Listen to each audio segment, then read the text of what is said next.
haunted house.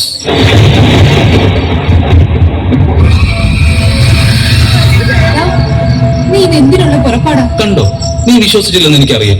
എത്ര കഷ്ടപ്പെട്ടാ ഞാൻ ഇവിടുത്തെ ഒരു സ്റ്റേ അറേഞ്ച് ചെയ്തെന്ന് നിനക്കറിയോ? എന്നിട്ട് നീ ഒരുമാതിരി ഞാൻ കള്ളം പറയും പോലെ. എനിക്ക് വിശ്വാസമാണ്. കല്യാണം കഴിഞ്ഞ 4-ാം ദിവസം നീ ചിൽ ചെയ്യാൻ കണ്ടുപിടിച്ച സ്ഥലം ഇതാണോ? മനുഷ്യനെ കൊല്ലം കൊണ്ട് വന്നേക്കുവാണോ നീ?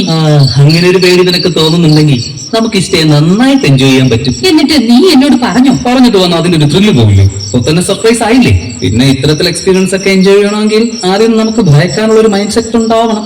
പണ്ടാറടക്കാനായിട്ട് നമ്മളെയൊക്കെ ഈ സയൻസ് എത്തിക്സ് ഒക്കെ സ്വാധീനിച്ചുകൊണ്ട് നമുക്ക് ഏവർക്കും അറിയാം ഈ പ്രേതവും യക്ഷിയും ഗന്ധർവനും ഒക്കെ വെറും ഉടായ്പാണെന്ന്. പക്ഷെ തൽക്കാലത്തേക്കെങ്കിലും നമുക്കത് മാറ്റിവെക്കാൻ പറ്റിയാൽ, ഇവിടെ നിലനിൽക്കുന്ന ഇമോഷണൽ ലോഡിങ്ങുമായി കണക്ട് ചെയ്യാൻ പറ്റിയാൽ, മോളെ നമുക്ക് അടിപൊളിയായിട്ട് പേടിക്കാൻ പറ്റും, പ്രേതത്തെ എൻജോയ് ചെയ്യാനും പറ്റും.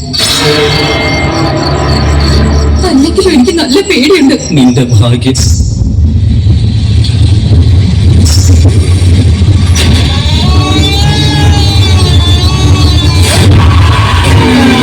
கல்யாணமா பண்றீங்க? இந்த மேடை உங்களுக்கு அவ்வளவு கேவலமா போச்சா? இது எந்த மேடை? இந்த நாகவலியோட மேடை.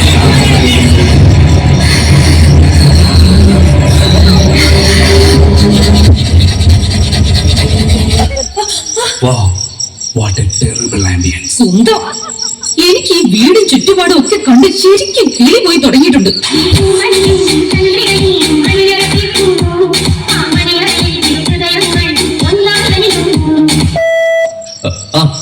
ഹലോ, ഞാൻ വിളിക്കണം. വാ, നേരെ വാ. പൈസയൊക്കെ വേണ്ടടാ. കളിക്കാൻ നിൽക്കല്ലേ? ശരിക്കും പേടിയാവുന്നടാ.